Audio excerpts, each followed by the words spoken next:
My golden boy brother stole my fiancée, but the wedding surprise made them regret it forever. My name's Alex, and I'm 28 years old. My younger brother Jake, 26, is the golden boy. You know the type. Mr. Perfect. He could rob a bank, charm the cops, and still walk out with a pat on the back and a free donut. Meanwhile, I'm the responsible one. Boring job, boring apartment, boring life. Never the one to start drama. But let me tell you, drama didn't just knock on my door. It kicked it off the hinges, smiled at me, and said, "Hey, loser, guess who's here?" I was engaged to Emily. 4 years of my life poured into this girl. Smart, kind, gorgeous. Basically the kind of woman you see in cheesy jewelry commercials, twirling under a fake snowstorm. I thought I'd hit the jackpot. Spoiler, the jackpot was rigged. The day my life flipped upside down, I was chilling at my apartment. My phone buzzed. Lucas, my best friend and the king of bad news. "You need to see this," the text said. Attached was a photo. Jake, Emily, at a bar. Her sitting on his lap. His hand? Let's just say it was deeply committed to inappropriate exploration. I sat there like an idiot, blinking at the screen, waiting for my brain to reboot. Then Lucas hit me with round 2. Another photo. This time Jake and Emily sneaking into his car. I could practically hear her giggling through the image, while my brother's smug face screamed, "Who's the real MVP now?" That night, I confronted Emily. She stood there like a rom-com villain, eyes brimming with fake guilt, and said, "I didn't mean for you to find out like this, but I think I love Jake." I swear my soul left my body. Love? My brother? I froze, staring at her like she'd grown a second head. The next day, I stormed into my parents' house to confront Jake. That smug bastard sat there sipping coffee, smirking like he'd just scored the winning touchdown. "It's not my fault you couldn't keep her," he said. I saw red. I wanted to rearrange his face so badly he'd need dental records to recognize himself. But instead, I walked out, swearing they'd regret this for the rest of their miserable lives. If they wanted a wedding, oh, they were getting one. But there would be a surprise waiting at the altar. And trust me, nobody was ready for it. The weeks leading up to the wedding were like living in a bad reality show. My family knew everything, but instead of addressing the insanely obvious elephant in the room, they all acted like it was business as usual. My mom even had the audacity to say, "Jake's young, he doesn't mean to hurt you." Excuse me, what? Like tripping and falling into my fiancé was just a little accident.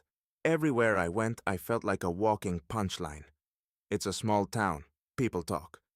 "Did you hear about Alex? His fiancé left him for his brother." "Oh yeah, Sharon," I heard. I'm living it. Grocery runs turned into episodes of Survivor. Eyes would dart away when I passed like I was contagious. The sympathy nods made it worse.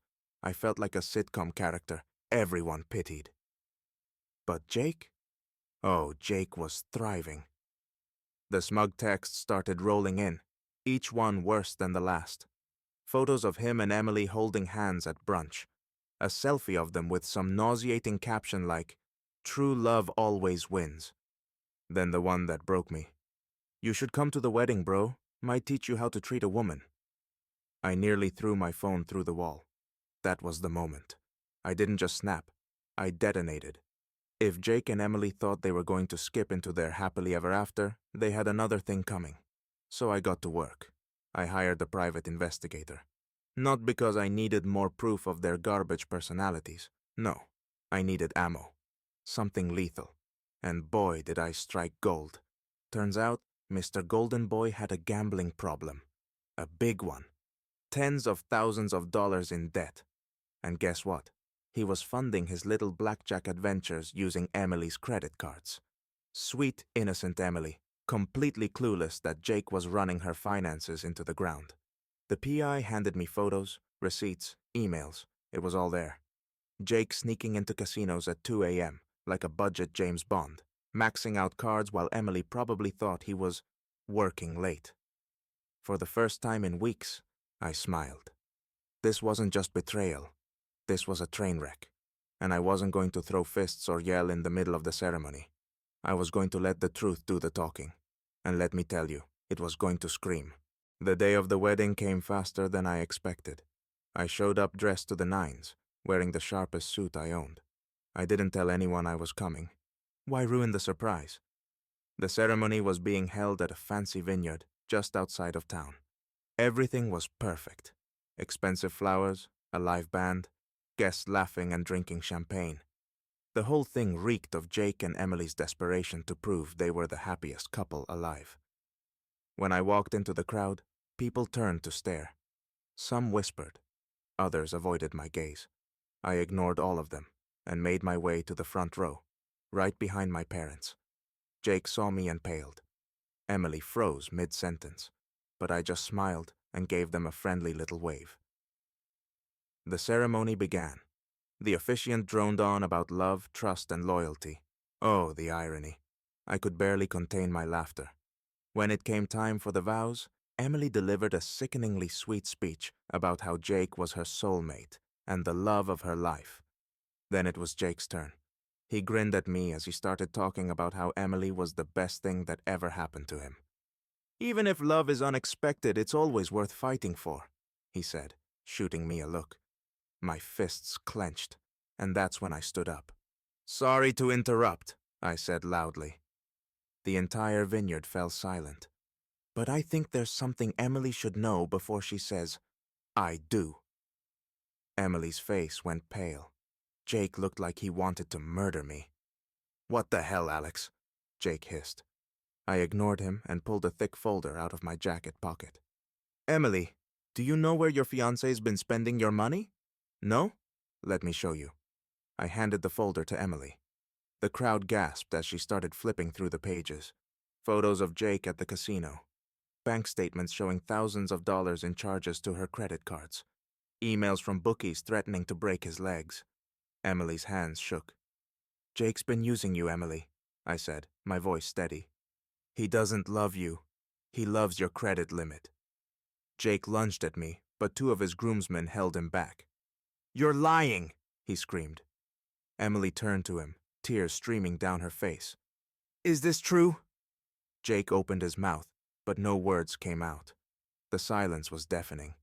Then, Emily did something I'll never forget.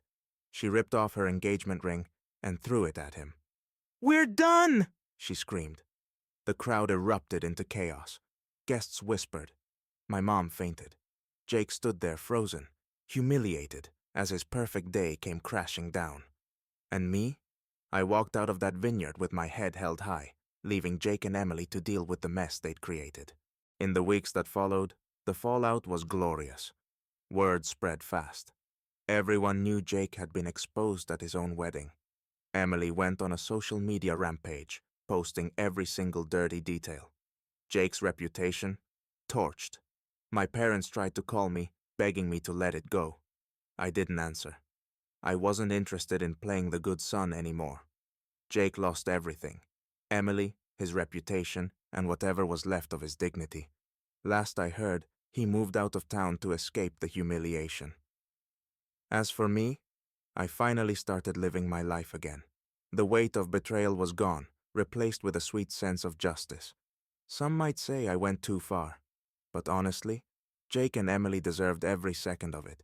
They say revenge isn't worth it, but sometimes it's the only thing that makes life taste sweet again.